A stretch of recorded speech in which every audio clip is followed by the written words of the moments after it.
જો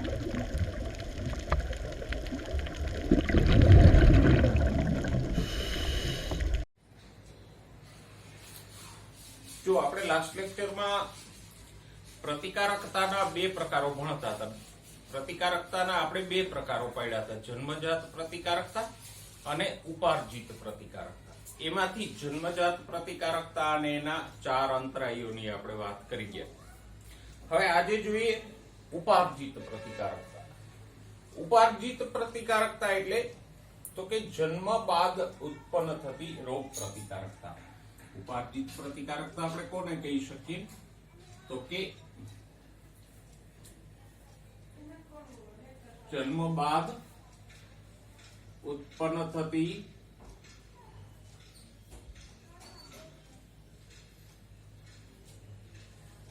રોગ પ્રતિકારકતા.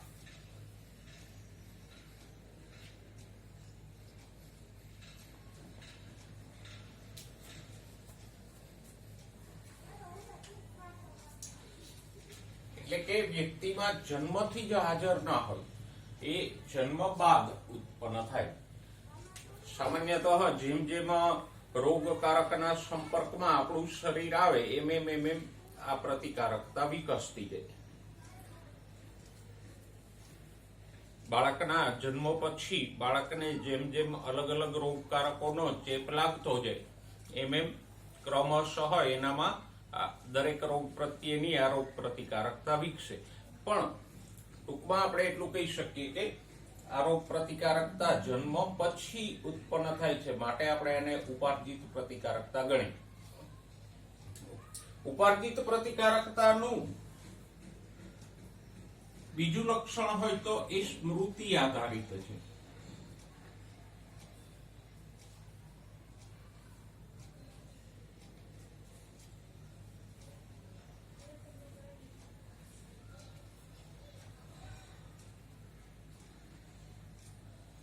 અથવા એમ કહીએ કે એ સ્મૃતિનો ગુણ ધરાવે છે, યાદ શક્તિ, યાદ રાખે છે રોગકારકને. કેવી રીતે યાદ રાખે છે? તો કે જન્મ બાદ વ્યક્તિ પ્રથમ વખત કોઈ રોગકારકના સંપર્કમાં આવે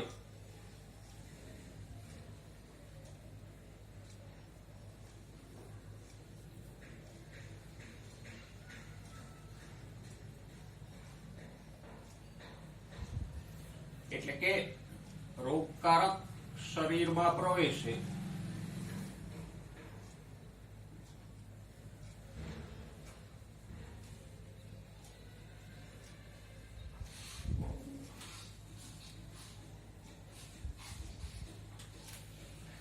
ત્યારે જે તે રોગકારક વિરુદ્ધ બી લસિકા કોષો અને ટી લસિકા કોષો ઉત્પન્ન થાય.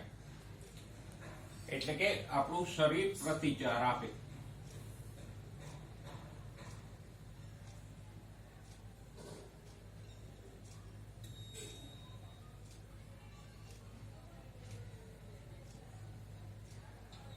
હવે પ્રતિચાર આપવો મીન્સ તો કે જે તે રોગકારક વિરુદ્ધ શરીરમાં બી લસિકા કોષો અને ટી લસિકા કોષો ઉત્પન્ન થાય.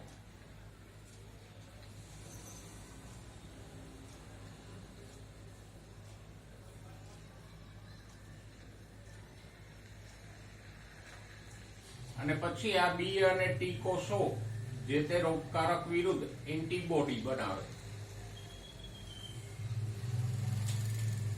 બરાબર? પણ એન્ટીબોડી માટે એક વસ્તુ ધ્યાનમાં રાખજો, દરેકના એન્ટીબોડી અલગ અલગ હોય. જુદા જુદા રોગકારકોના એન્ટીબોડી પણ જુદા જુદા હોય. એક સરખા એન્ટીબોડી બધાનો પ્રતિકાર નથી કરતા. અને એનું ઉદાહરણ તમારે સમજવું હોય તો જો આપણે રુધિર જૂથનો ટોપિક ભણી ગયા તો ત્યાં કેમ એન્ટીજન એ નો એન્ટીબોડી જુદો હતો અને એન્ટીજન બી નો એન્ટીબોડી અલગ હતો, એમ બધા રોગકારકોના એન્ટીબોડી પણ જુદા જુદા હોય. એટલે પ્રથમ વખત કોઈ રોગકારકના સંપર્કમાં શરીર આવે તો આપણું પ્રતિકારક તંત્ર પ્રતિચાર આપે, અને પ્રતિચાર કે પ્રતિક્રિયા સ્વરૂપે શરીરમાં બી કોષો અને ટી કોષો સર્જાય અને એના દ્વારા એન્ટીબોડી ઉત્પન્ન થાય. તો જુઓ, અહીંયા પહેલી વાત તો એ આવી કે જન્મ પછી રોગકારકનો સંપર્ક થાય ત્યારે આ પ્રતિકારકતા ઉત્પન્ન થાય, એટલે આપણે એને કેવી કીધી? ઉપાર્જિત પ્રતિકારક. બીજું આપણે સ્મૃતિના ગુણની વાત કરીએ તો આ જે બી કોષો, ટી કોષો અને એન્ટીબોડીઝ છે એ શરીરમાં પડ્યા, બરાબર?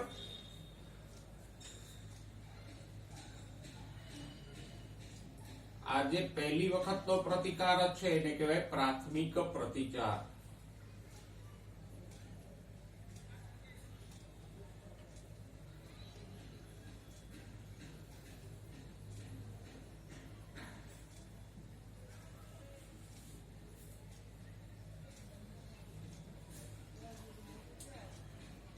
અને પ્રાથમિક પ્રતિચાર માટે એક વિશેષ બાબત એ છે કે આ પ્રતિચાર ધીમો હોય.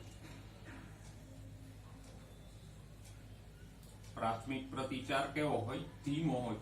ધીમો એટલે હોય કે બી કોષો, ટી કોષોનું નિર્માણ થાય, પછી એન્ટીબોડીઝ ઉત્પન્ન થાય, તો એમાં થોડો સમય લાગે અને એ સમયગાળા દરમિયાન રોગકારક છે શરીરમાં વ્યાપી જાય, ફેલાઈ જાય. ઓકે, હવે રોગકારકોનો નાશ થઈ જાય, બરાબર? પણ આ બી કોષો, ટી કોષો અને એન્ટીબોડી શરીરમાં જળવાય.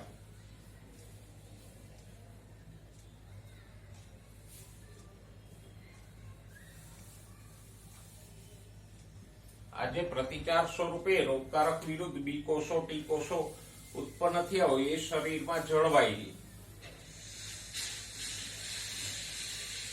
હવે બીજી વખત એ જ રોગકારક શરીરના સંપર્કમાં આવે ત્યારે શું થાય? એનો એજ જે રોગનો કોઈ વાયરસ, બેક્ટેરિયા અગાઉ આવ્યો હોય એનો એ જ રોગકારક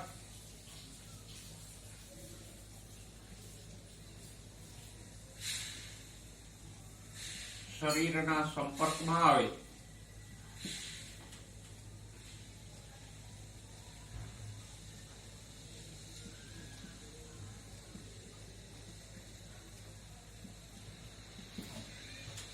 ત્યારે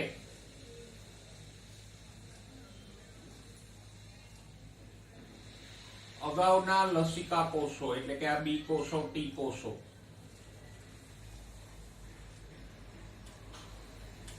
જે શરીરમાં જળવાયેલા હોય એ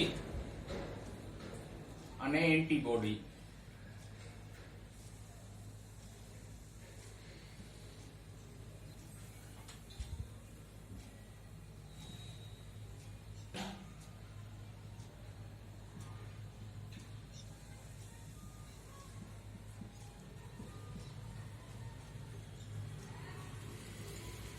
તરત જ એનો નાશ કરનાર છે. તો જો અહીંયા એક વાત તો એ આવી કે સ્મૃતિનો ગુણ થયો ને. આ જે લસિકા કોષો, એન્ટીબોડી ઉત્પન્ન થયા હતા એને રોગકારકને યાદ રાખ્યો કે આ તો અગાઉ આવી ગયો હતો, એટલે તરત જ એને ઓળખીને એનો નાશ કરી નાખ્યો. તો આમ ઉપાર્જિત પ્રતિકારકતા છે સ્મૃતિનો ગુણ ધરાવે. એકવાર આવેલો રોગકારક ફરીથી શરીરમાં આવે તો એને ઓળખી લે છે કે આ અગાઉ પણ આવી ગયો હતો. તો આમ આને કહેવાય સ્મૃતિનો ગુણ, કે જ્યાં આપણું પ્રતિકારક તંત્ર અગાઉ આવેલા રોગકારકને ઓળખે છે અને બીજી વખત તરત જ એનો નાશ કરી નાખે. અને આ બીજી વખત જે હુમલો કરીને નાશ કર્યો એને કહેવાય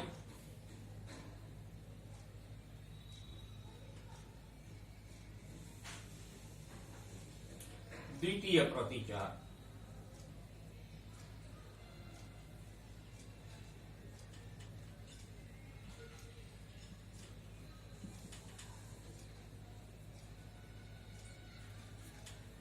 અથવા તો અનિયમિત પ્રતિચાર કહેવાય. અને આ દ્વિતીય પ્રતિચાર ઝડપી હોય, એમાં ઓછો સમય લાગે.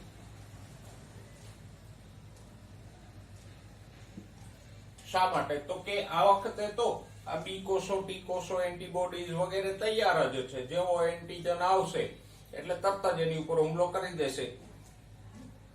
એટલે આ દ્વિતીય પ્રતિચાર ઝડપી હોય, પ્રાથમિક પ્રતિચાર ધીમો હોય.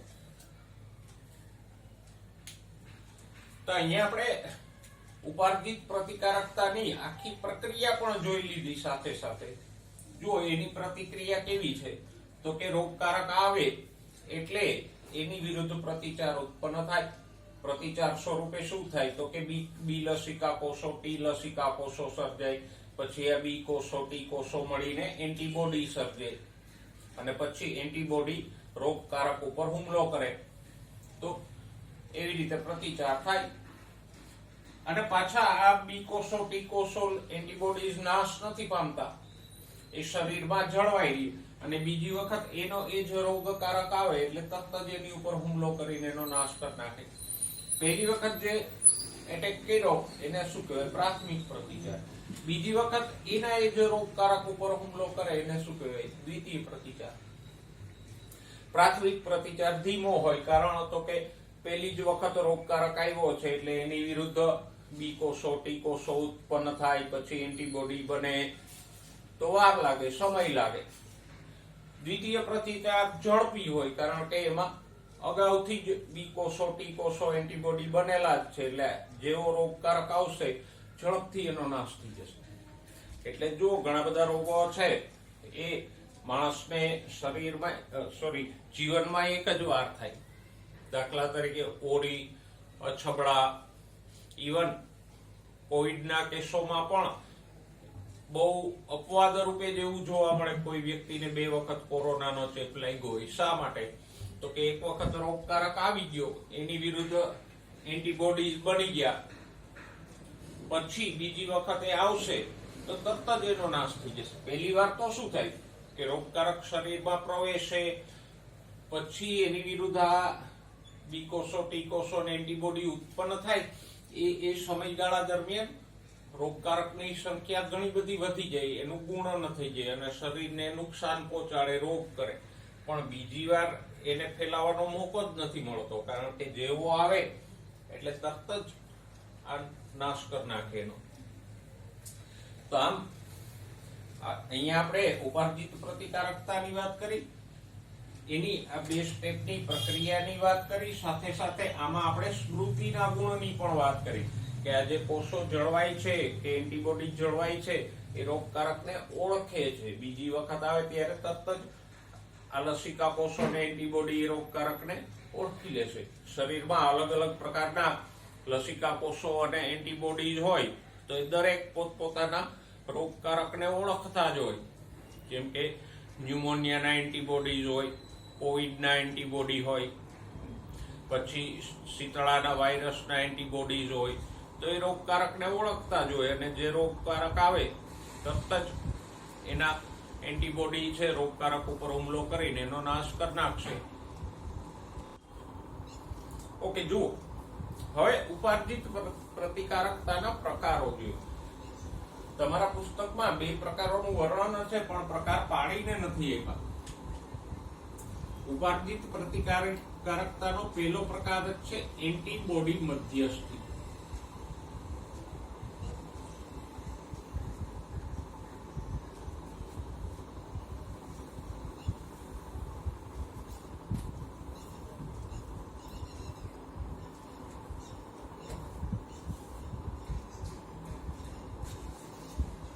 એટલે AMI, એન્ટીબોડી મેડિટેટેડ ઇમ્યુનિટી.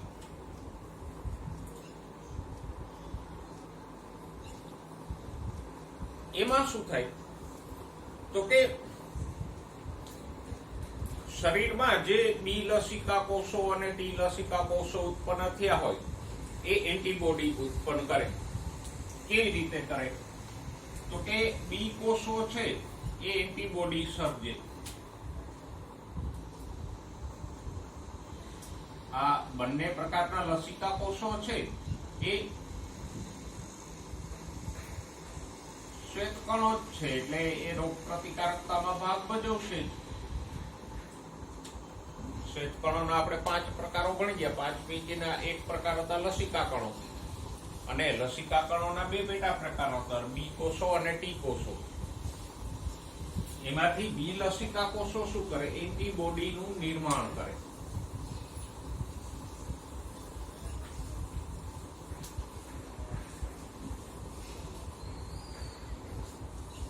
આ બંને કોષોના કાર્યો લખી લેજો હો. અને ટી લસિકા કોષો શું કરે? તો કે બી કોષોને મદદ કરે.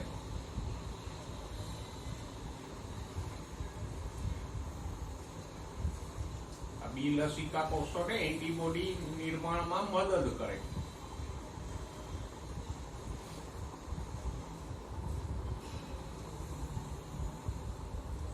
એટલે ટી કોષોને ઘણીવાર મદદ કરતા કોષો પણ કહેવાય.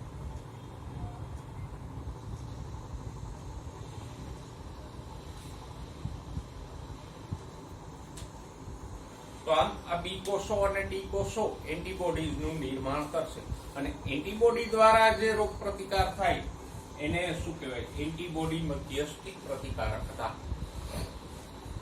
હવે આ બી કોષો ટી કોષો છે એ રોગકારક વિરુદ્ધ એન્ટીબોડીનું સૈન્ય સર્જે, એટલે કે અસંખ્ય એન્ટીબોડીનું નિર્માણ કરે. કોઈ પણ રોગકારક શરીરમાં પ્રવેશે એટલે એની વિરુદ્ધ આ બી કોષો અને ટી કોષો ઉત્પન્ન થાય અને પછી એ કોષો અસંખ્ય એન્ટીબોડી એ રોગકારક વિરુદ્ધ ઉત્પન્ન કરે ને પછી એન્ટીબોડી છે એ રોગકારક સામે લડે.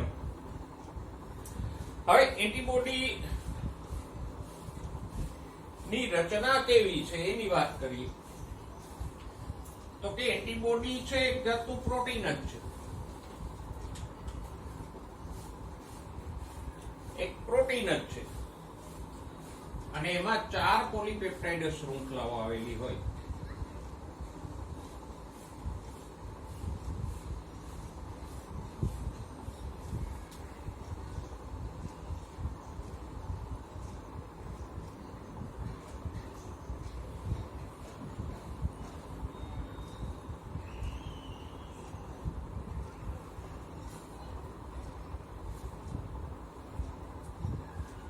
પ્રોટીનનો અણુ તો આપણે ભણી ગયા છીએ. પોલીપેપ્ટાઇડ શૃંખલાઓથી પ્રોટીન બને. પેલા એમિનો એસિડોની શૃંખલાથી પોલીપેપ્ટાઇડ બને અને પોલીપેપ્ટાઇડ શૃંખલાથી પ્રોટીન્સ બનશે.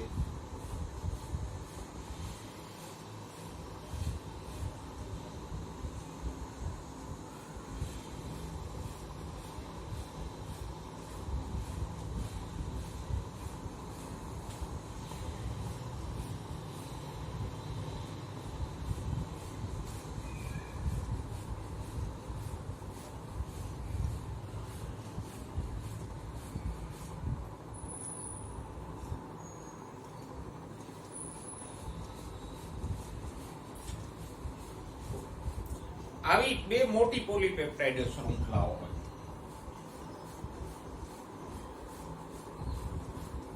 વાય શેપમાં ગોઠવાયેલી બે મોટી પોલીપેપ્ટાઇડ શૃંખલાઓ હોય.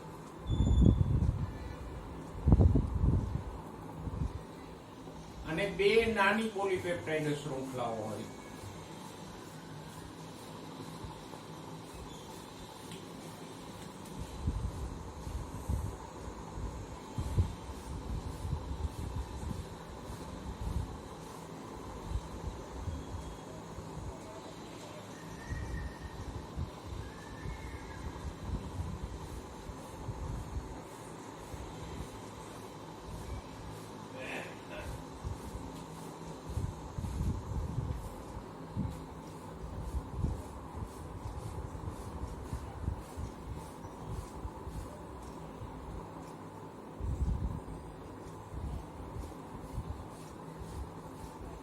આ રીતે તો આ બે મોટી પોલીપેપ્ટાઇડ શૃંખલાઓ છે, આ બે નાની પોલીપેપ્ટાઇડ શૃંખલા છે.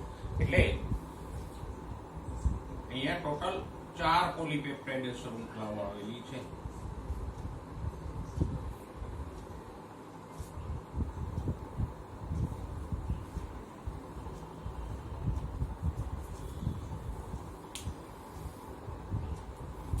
અને આ બધી જ શૃંખલાઓ ડાઇસલ્ફાઇડ બંધ વડે જોડાયેલી હોય.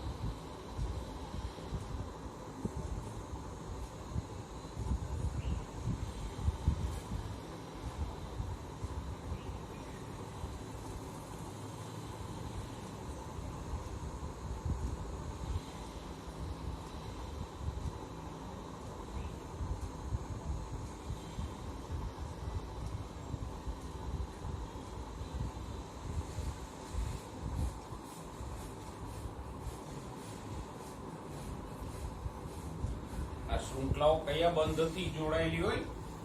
ડાઈસલ્ફાઇડ બંધથી.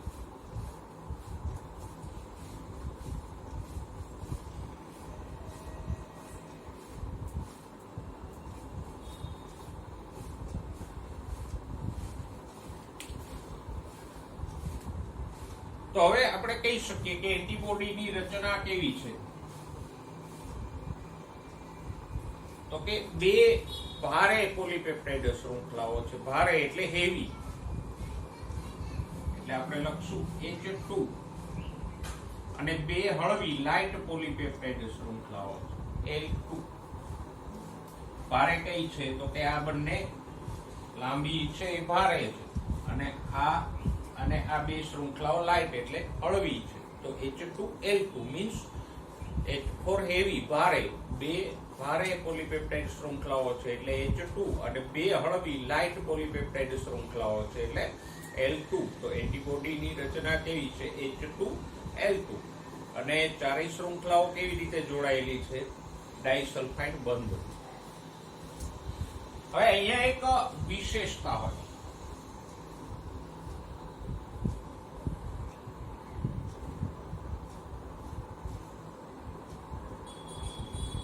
એન્ટીબોડીના બંને છેડે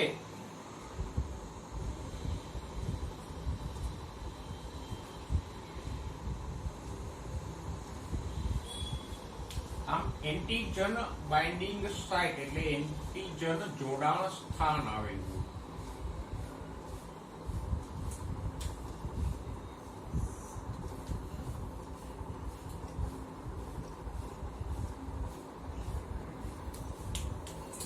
આ જે છે એન્ટીજન જોડાણ સ્થાન છે.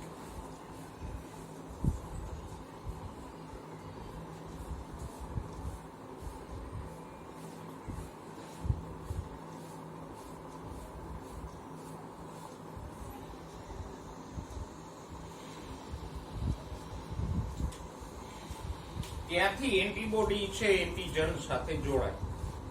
સામાન્યતઃ જોડાવા માટે આખો વાયરસ કે બેક્ટેરિયા અહીંયા ન જોડાય, કારણ કે એન્ટીબોડી તો નાનો અણુ છે, વાયરસ કરતાંય નાનો અણુ હોય. પણ વાયરસ, બેક્ટેરિયા કે કોઈ પણ કોષની સપાટી ઉપર જે પ્રોટીન્સ હોય એની સાથે જોડાય. જો કોરોના વાયરસનો ફોટો આપણે હવે તો વારંવાર જોઈએ છીએ, અરીસામાં આપણું મોઢું જોઈએ એના કરતા ટીવીમાં ને બીજે ત્રીજે કોરોનાનો ફોટો વધારે જોવા મળે, બરાબર. તો એની ઉપર આપણે જોયું છે પેલા આમ ફરતી બાજુએ ઉપસેલા પ્રોટીન્સ જોવા મળે, આખી સપાટીએથી લંબાયેલા પ્રોટીન્સ જોવા મળે. તો એ પ્રોટીન સાથે આ એન્ટીબોડી જોડાય, અને પછી જેની સાથે એન્ટીબોડી જોડાય એનો પેલા ભક્ષક કોષો નાશ કરી નાખે.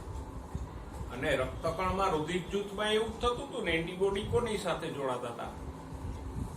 રક્તકણની સપાટી ઉપર આવેલા પેલા એન્ટીજન્સ સાથે જોડાતા હતા. તો આમ આ એન્ટીબોડી છે એના આ એન્ટીજન જોડાણ સ્થાન દ્વારા એન્ટીજનની સપાટી ઉપર આવેલા પ્રોટીનો સાથે જોડાય, જેથી કરીને ભક્ષક કોષો એન્ટીજનને ઓળખી અને એનો નાશ કરી શકે. તો આ એન્ટીબોડીની રચના થઈ. ઓકે, એન્ટીબોડીનું પારિભાષિક નામ શું છે? ઇમ્યુનોગ્લોબ્યુલિન.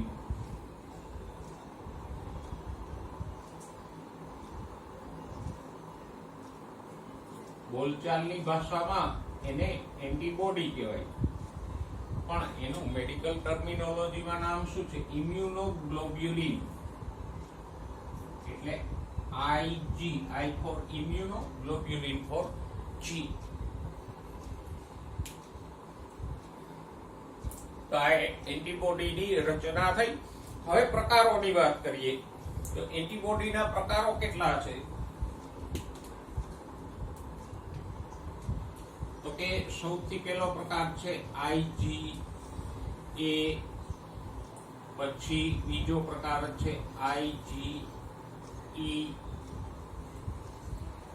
એના પછીનો પ્રકાર છે IgM અને IgG.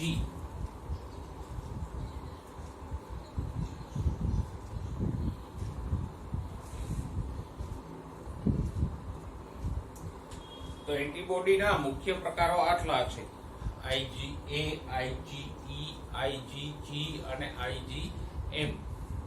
બધાની બેઝિક રચના સરખી જ હોય.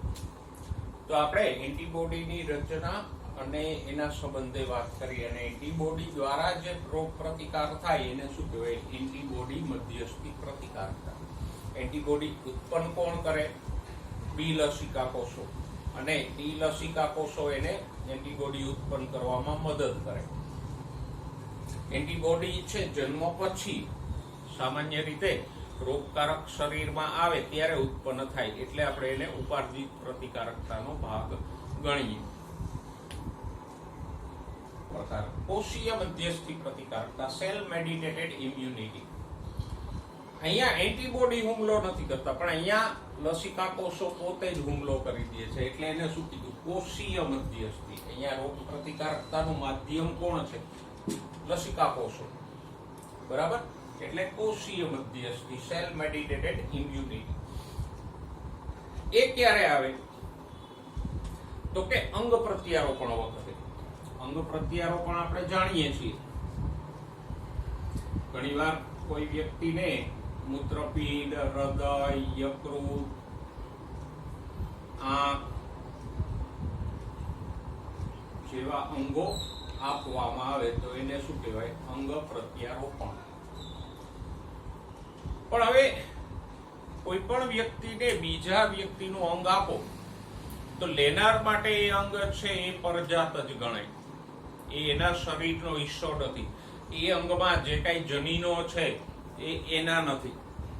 એટલે લેનાર વ્યક્તિનું શરીર એને પરજાત ગણશે, અને લેનાર દર્દીનું શરીર છે એ આપેલા અંગનો પ્રતિકાર કરશે. જેમ વાયરસ કે બેક્ટેરિયાનો પ્રતિકાર થાય એમ જ પ્રતિકાર કરશે, કારણ કે એ એનું નથી.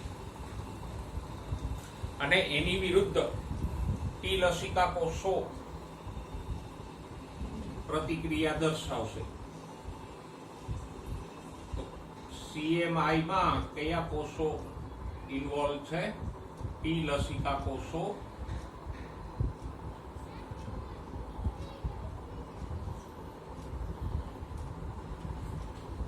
તો આમ આપેલા અંગ વિરુદ્ધ આ ટી લસિકા કોષો જે પ્રતિકાર કરે એને શું કહેવાય? કોષીય મધ્યસ્થી પ્રતિકારકતા. બરાબર? અહીંયા એન્ટીબોડી પ્રતિકાર કરતા હતા એટલે એન્ટીબોડી મધ્યસ્થી. અહીંયા કોષો પ્રતિકાર કરે છે, લસિકા કોષો, એટલે કોષીય મધ્યસ્થી પ્રતિકારકતા. અને આ CMI ક્યારે પ્રતિકાર કરે? તો કે ખાસ કરીને આવા અંગ પ્રત્યારોપણના કિસ્સાઓમાં આ કોષીય મધ્યસ્થી પ્રતિકારકતા સર્જાય. હજુ આ કોષ મધ્યસ્થી પ્રતિકારકતા છે એટલે જ અંગ પ્રત્યારોપણમાં બે બાબતો ખાસ ધ્યાનમાં રાખવામાં આવે.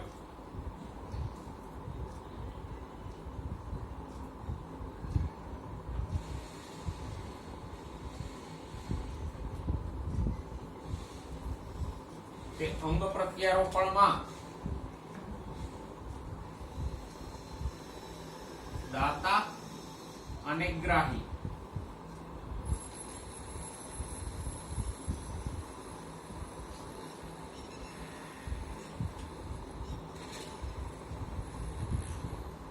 નિકટના સંબંધી હોવા જોઈએ, પણ જનીનિક રીતે.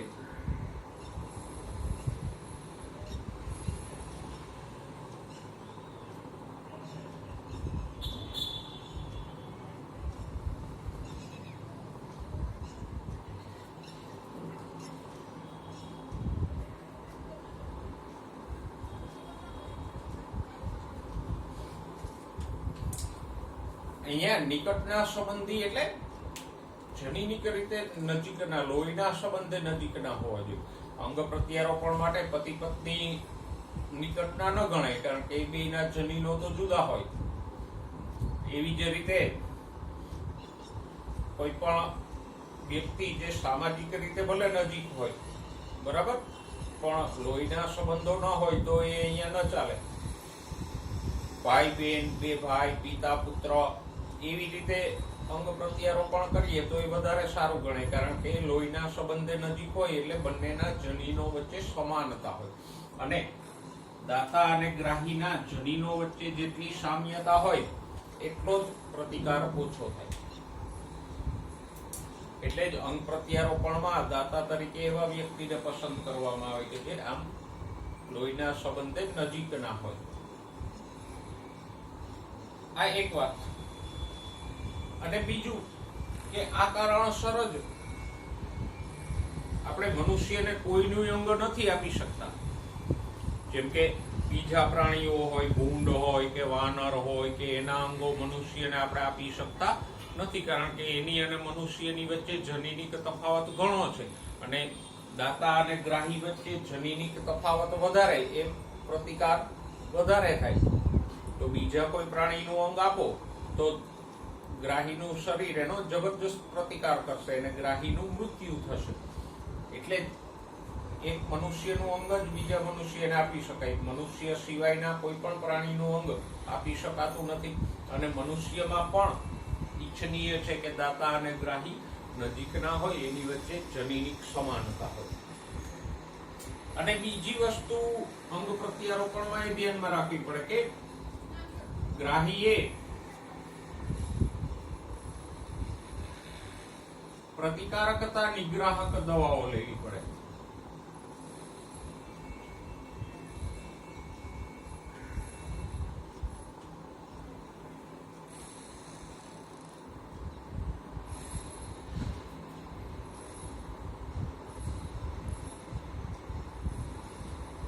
આ દવાઓ છે એ ગ્રાહીના રોગ પ્રતિકારક તંત્રને દબાવી રાખે, જેથી કરીને એ આપેલા અંગનો પ્રતિકાર ન કરે. બરાબર. તો આટલું આપણે કોષ મધ્યસ્થી પ્રતિકારકતા વિશે કહીશું. અને આ ઉપાર્જિત પ્રતિકારકતા ઉપરથી આપણે બીજી એક બાબત એ શીખી શકીએ. પુસ્તકમાં તમને પાછળના પાને આપી છે કે આપણું રોગ પ્રતિકારક તંત્ર સ્વજાત અને પરજાતનો ભેદ પારખે છે.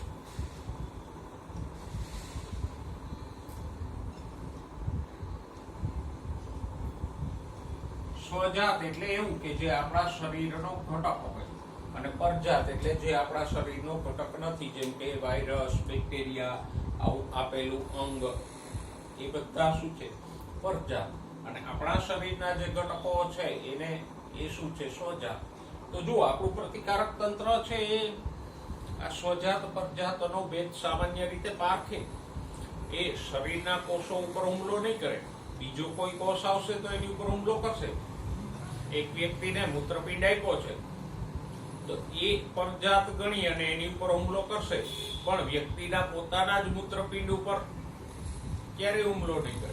બેક્ટેરિયાનો કોષ આવે છે શરીરમાં, કે બીજો કોઈ કોષ આવે છે, પ્લાઝ્મોડિયમનો કોષ આવે તો એનો પ્રતિકાર કરશે, પણ આપણા કોષોનો પ્રતિકાર નહીં કરે.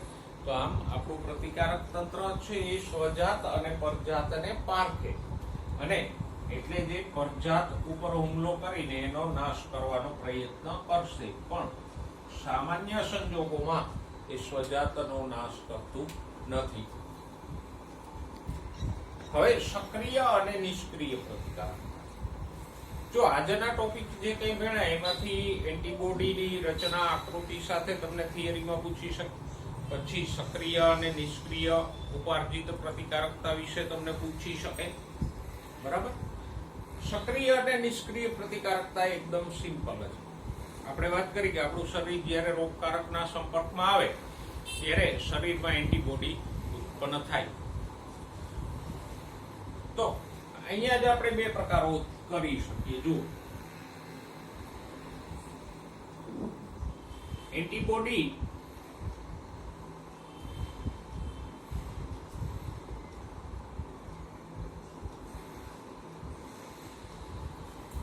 શરીરમાં જ સર્જાય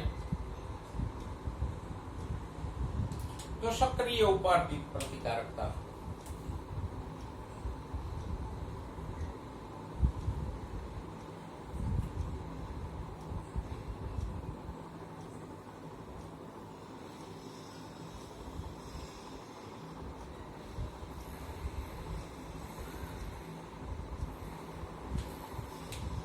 અને એન્ટીબોડી એ અન્ય જગ્યાએથી પ્રાપ્ત થાય છે.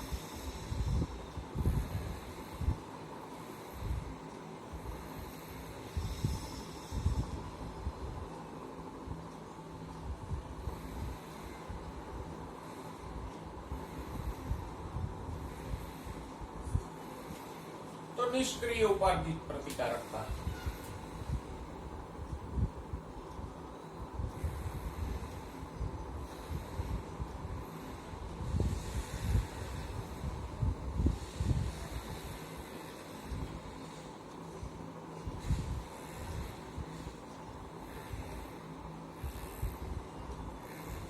સિમ્પલ જ.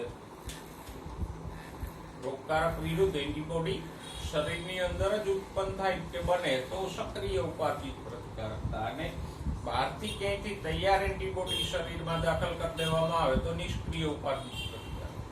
ઘરે જમવાનું બનાવો તો સક્રિય, અને હોટલમાંથી મંગાવી લ્યો તો નિષ્ક્રિય. બરાબર.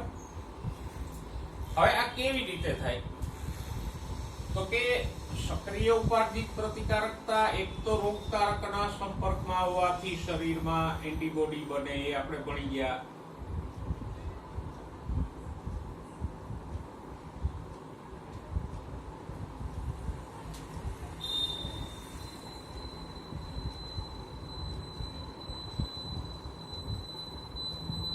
અથવા બીજી રીતે જીવન, મૃત,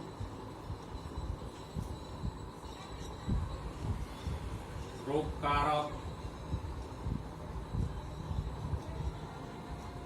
કે પ્રોટીન દાખલ કરવાથી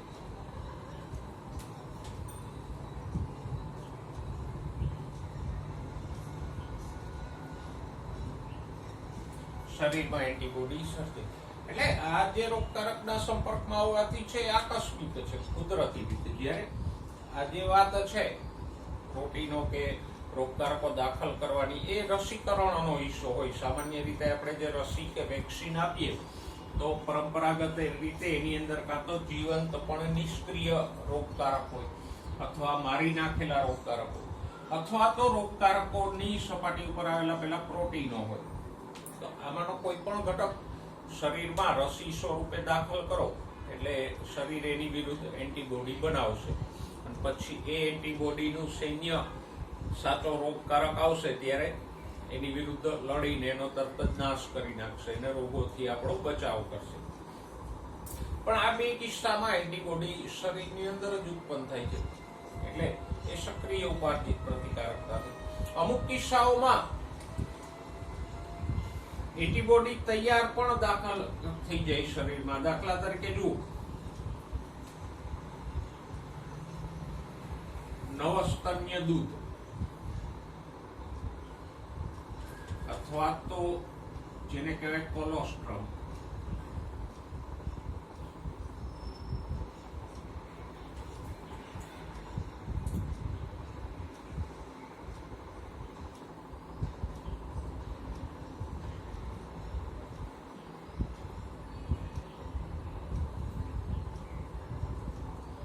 બાળકના જન્મ પછી શરૂઆતના થોડાક દિવસોનું જે દૂધ છે એ કોલોસ્ટ્રમ.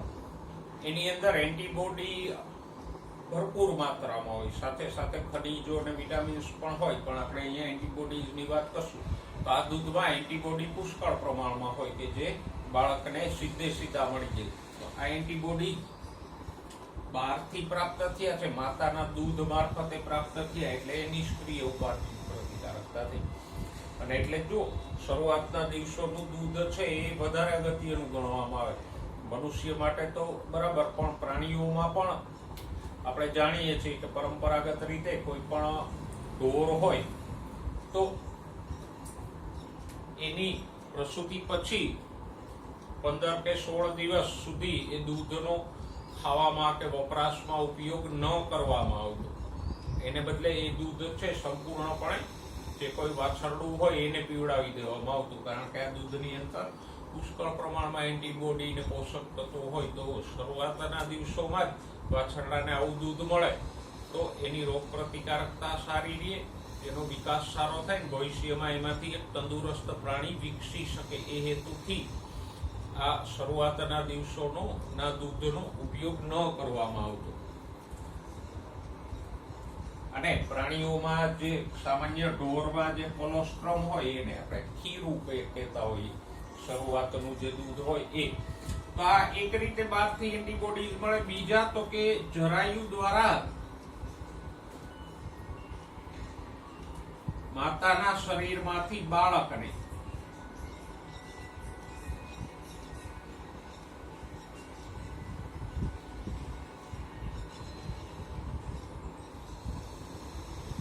ગર્ભસ્થ બાળકને એન્ટીબોડી પ્રાપ્ત થાય.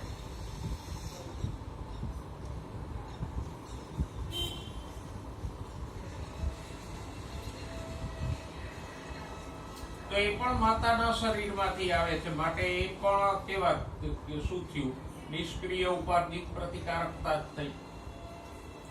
બરાબર. અને ઘણી વખત રસી સ્વરૂપે આધુનિક રસીકરણ છે એ આમ રોગકારકોને દાખલ નથી કરતા, પણ ડાયરેક્ટ રસી સ્વરૂપે એન્ટીબોડી જ આપી દેવામાં આવે. તો એ પણ નિષ્ક્રિય ઉપાર્જિત પ્રતિકારકતાનો જ હિસ્સો થયો. બરાબર. તો આટલા કિસ્સાઓમાં નિષ્ક્રિય રીતે મનુષ્ય છે એન્ટીબોડી મેળવી શકે. હવે જો રસીકરણ અને પ્રતિકારકતા. રસીકરણ છે એ સમજવા માટે મહત્વનો મુદ્દો છે, કારણ કે રસીકરણ આમ તો નોર્મલી બાળકોને આપવામાં જ આવે છે અલગ અલગ રોગોની રસી. અત્યારે કોરોના વાયરસ વિરુદ્ધ પણ રસીકરણની ઝુંબેશ ચાલુ છે. તો રસીકરણનો સિદ્ધાંત શું છે? તો કે રસીકરણ સ્મૃતિના ગુણ આધારિત છે.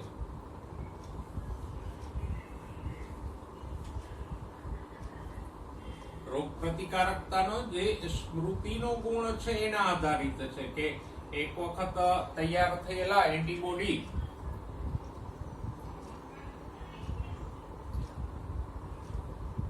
ફરીવારથી રોગકારક આવે તો એને ઓળખી અને એનો નાશ કરે છે. એ ગુણ છે જે સ્મૃતિનો, એના આધારિત છે. અને એટલે જ રસીકરણની આખી પ્રક્રિયા કેવી છે? તો કે પરંપરાગત રીતે રસીકરણ જે કરવામાં આવતું એમાં નિષ્ક્રિય કે નબળા, નિષ્ક્રિય મીન્સ કે મારી નાખેલા હોય કે પછી નબળા કરી નાખેલા રોગકારકો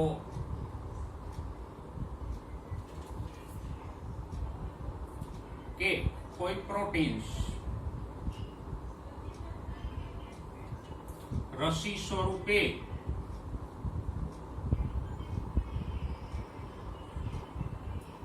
વ્યક્તિના શરીરમાં દાખલ કરાય.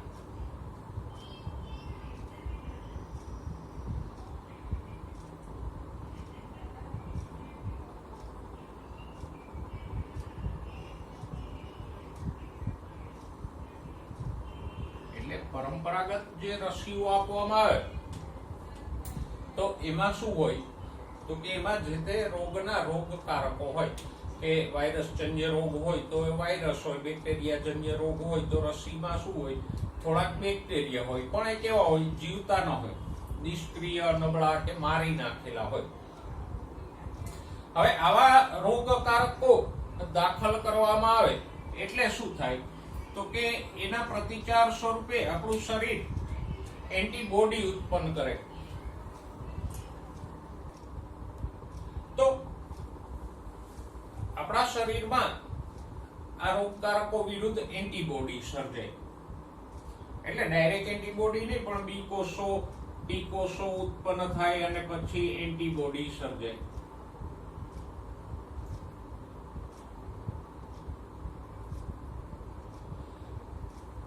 હવે આ રોગકારકો છે નિષ્ક્રિય, નબળા કે મારી નાખેલા છે, એની સંખ્યા પણ ઓછી હોય. એટલે વ્યક્તિને રોગ તો નથી થવાનો, કારણ કે આની સંખ્યા વધવાની નથી. એટલે વ્યક્તિને રોગ નહીં થાય, પણ શરીરમાં એની વિરુદ્ધ એન્ટીબોડી ઉત્પન્ન થઈ જાય અને શરીરમાં એ એન્ટીબોડી જળવાઈ પણ રહે હવે બીજી વખત કોઈ રોગકારક આવે એટલે કે વ્યક્તિને એના એ જ રોગકારકનું સંક્રમણ થાય,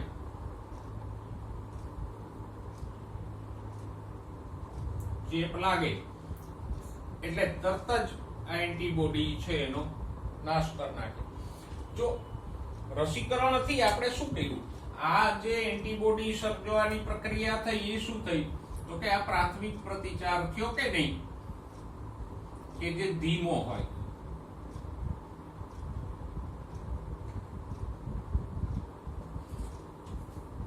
ઉપાર્જિત પ્રતિકારકતામાં પ્રક્રિયા તો આજ આપણે ભણ્યા કે પેલી વખત કોઈ રોગકારક આવે એટલે એની વિરુદ્ધ બી કોષો ટી કોષો બને ને એન્ટીબોડી સર્જાય, એને આપણે પ્રાથમિક પ્રતિચાર. અને એ શરીરમાં જળવાયેલી, બીજી વખત રોગકારક આવે એટલે આ જળવાયેલા એન્ટીબોડી છે એની ઉપર હુમલો કરીને એનો નાશ કરે. તો આ જે સંક્રમણ થાય ત્યારે આ એન્ટીબોડી છે એ રોગકારકોનો નાશ કરે.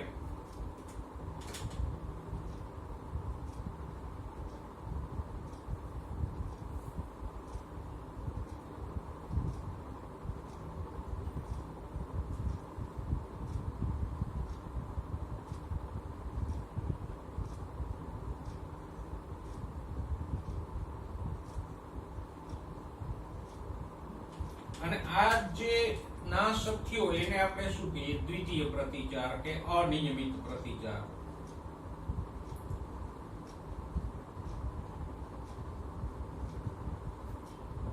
એટલે પ્રક્રિયા તો એ જ થઈ, ફરક શું પડ્યો તો કે રસી દ્વારા આપણે સૈદ્ધાંતિક રીતે પ્રાથમિક પ્રતિચાર પ્રેરો ઉત્પન્ન, કારણ કે પ્રાથમિક પ્રતિચાર છે ધીમો છે એટલે કુદરતી રીતે પ્રાથમિક પ્રતિચાર થાય. પહેલી વખત રોગકારક શરીરમાં આવે એટલે શું થાય, એન્ટીબોડી સર્જાય, પણ એન્ટીબોડી સર્જાય એટલા ગાળામાં રોગકારક ફેલાઈ ગયો હોય અને વ્યક્તિ રોગનો શિકાર બની જાય.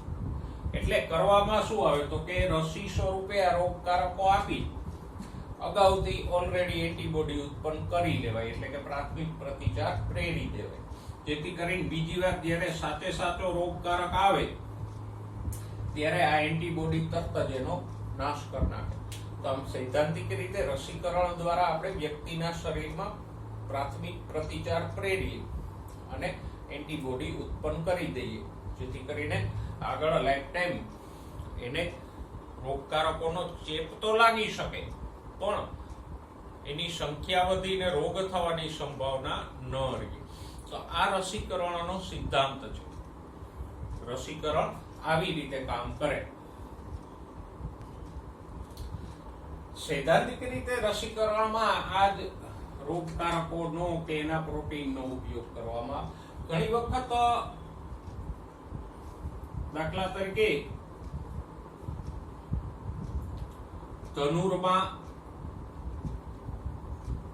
ડાયરેક્ટ એન્ટીબોડી કે એન્ટીટોક્સિન પ્રતિવિષ દ્રવ્ય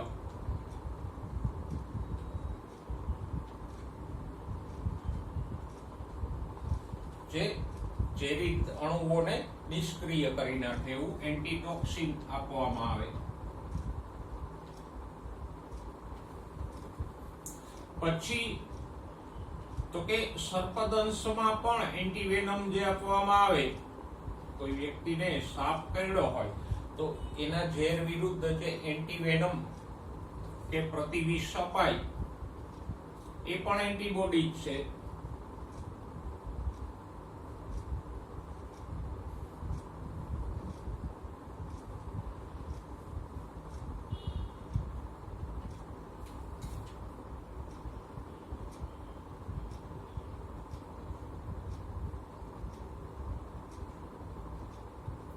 આમ ઘણી વખત સીધા જ એન્ટીબોડી આપી દેવામાં આવે, ઘણીવાર રોગકારક દાખલ કરીને શરીરમાં એન્ટીબોડી ઉત્પન્ન કરાય. તો આ જે પહેલી પદ્ધતિ છે આ એ શું થયું, સક્રિય ઉપાર્જિત પ્રતિકારકતા થઈ ને, કારણ કે એમાં વ્યક્તિના શરીરમાં જ એન્ટીબોડી ઉત્પન્ન કરે. જ્યારે આ બેમાં બહારથી જે એન્ટીબોડી દાખલ કરાઈ છે એટલે આ શું થયું? નિષ્ક્રિય ઉપાર્જિત પ્રતિકારકતા. હમણાં જ આપણે ભણ્યા કે એન્ટીબોડી શરીરમાં ઉત્પન્ન થાય તો સક્રિય, અને એન્ટીબોડી બહારથી આપવામાં આવે સીધા તો નિષ્ક્રિય. ઓકે, રસીકરણમાં એક વસ્તુ બીજી પણ યાદ રાખજો, હિપેટાઇટિસ બી જેવા રોગો, હિપેટાઇટિસ બી જેવા રોગોની રસી છે એ આધુનિક પુનઃસંયોજિત ડીએનએ ટેકનોલોજી દ્વારા યીસ્ટમાંથી મેળવવામાં આવે. તો યાદ રાખજો, હિપેટાઇટિસ બી ની રસી શેમાંથી મેળવાય? યીસ્ટ નામની ફૂગમાંથી. અને કેવી રીતે મેળવાય? તો કે પુનઃસંયોજિત ડીએનએ ટેકનોલોજીથી જે કોઈ જનીન હોય પ્રોટીન બનાવતા, એન્ટીબોડી સર્જતા, એ યીસ્ટમાં દાખલ કરી અને યીસ્ટમાંથી સીધા એન્ટીબોડી પ્રાપ્ત કરી લેવામાં આવે અને એ જ રસી સ્વરૂપે આપી દેવામાં આવે. તો આ ઉદાહરણને ખાસ યાદ રાખજો. હિપેટાઇટિસ બી ની રસી યીસ્ટમાંથી મેળવાય પુનઃસંયોજિત ડીએનએ ટેકનોલોજી દ્વારા. પુનઃસંયોજિત ડીએનએ ટેકનોલોજી છે બાયોટેકનોલોજીનો એક હિસ્સો છે જે આપણને 11મા ચેપ્ટરમાં સારી રીતે સમજાવ્યો છે. હવે વાત કરીએ એલર્જી. એલર્જી શબ્દથી તો આપણે પરિચિત છીએ. ઘણા બધા લોકોને કોઈક ને કોઈક વસ્તુની એલર્જી હોય. એલર્જીને કારણે ઘણા લોકોને છીંક આવતી હોય, ખાંસી આવતી હોય. કોઈને કોઈ વસ્તુની એલર્જી હોય તો એ વસ્તુ એના શરીરમાં જાય તો શરીરમાં ખંજવાળ, ચામડીમાં ચકામા એવું થઈ શકે, ઉધરસ આવી શકે. તો આમ એલર્જીથી આપણે પરિચિત છીએ. પણ એલર્જી શું છે? તો કે એલર્જી એટલે પ્રતિકારક તંત્રનો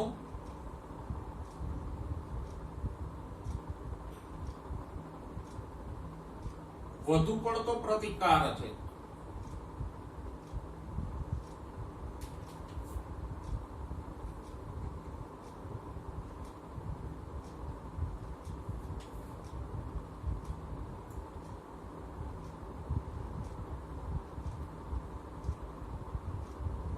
એટલે કે એલર્જી કોઈ રોગકારકને લીધે નથી થતી, પણ આપણું પ્રતિકારક તંત્ર છે એ જો રોગકારક સામે કે એન્ટીજન પ્રત્યે વધારે પડતું સંવેદનશીલ થઈ જાય.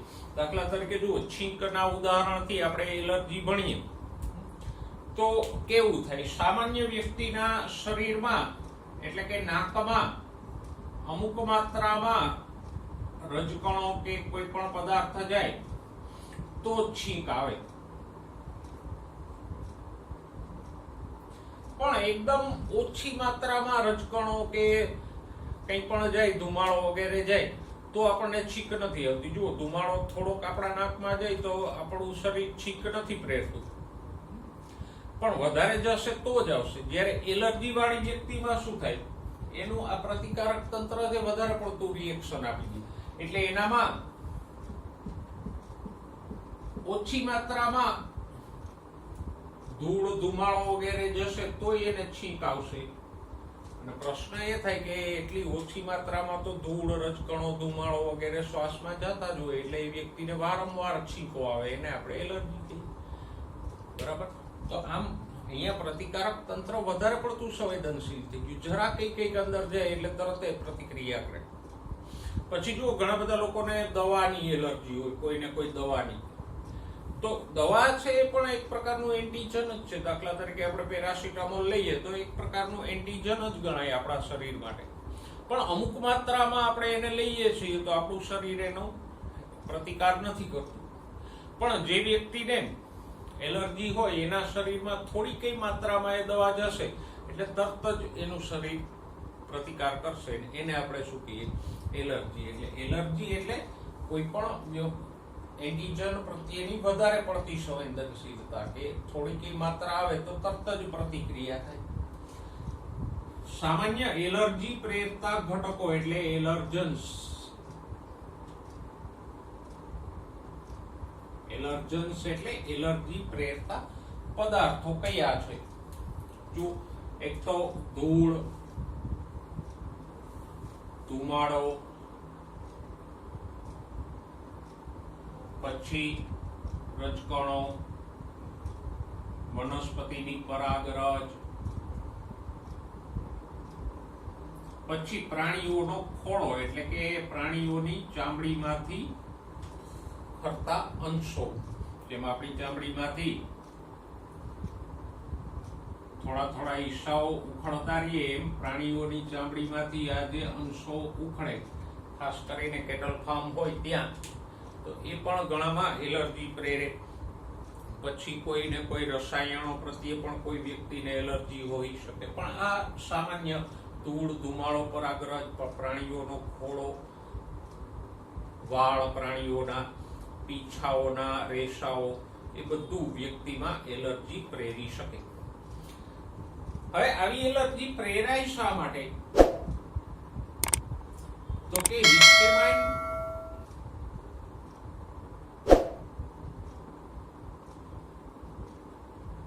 અને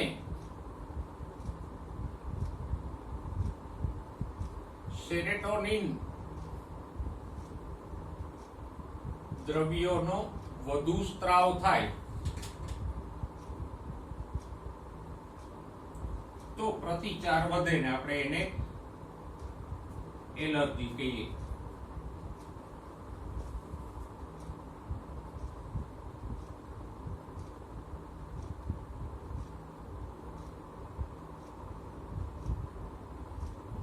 આ હિસ્ટેમાઇન, સેરોટોનિન છે એ માસ્ટકોષો દ્વારા અને શ્વેતકણો દ્વારા સ્ત્રાવ પામે. પણ આ દ્રવ્યો પ્રમાણસર હોય તો પ્રતિક્રિયા પણ પ્રમાણસર રહે. હિસ્ટેમાઇન, સેરોટોનિન નો પ્રમાણ વધી જાય તો પછી પ્રતિચાર પણ વધી જાય અને વધારે પડતો પ્રતિચાર થાય એને જ આપણે એલર્જી કહીએ. તો આમ કયા દ્રવ્યોના વધુ સ્ત્રાવથી કે વધુ પ્રમાણથી એલર્જી થાય? તો કે હિસ્ટેમાઇન અને સેરોટોનિન નું પ્રમાણ વધે તો એલર્જી પ્રેરાય. અને એલર્જીની સારવાર શું છે? તો કે એન્ટીહિસ્ટેમાઇન દવાઓ મુખ્ય છે. એન્ટીહિસ્ટેમાઇન છે એ હિસ્ટેમાઇન નું પ્રમાણ ઘટાડે. પછી એડ્રીનાલિન,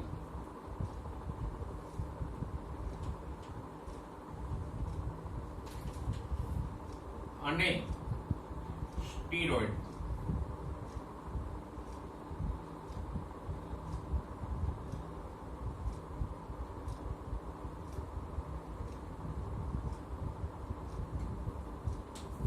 આ દવાઓ લેવાથી એલર્જીમાં રાહત મળી શકે. પણ એલર્જીમાં રાહત મેળવવાનો બેસ્ટ વે એ છે કે જે તે એલર્જન્સ હોય, વ્યક્તિને જેનાથી એલર્જી હોય એનાથી જેને દૂર રહેવું, એ સૌથી શ્રેષ્ઠ રસ્તો છે. તો આમ એલર્જી વિશે આપણે જાણકારી મેળવી.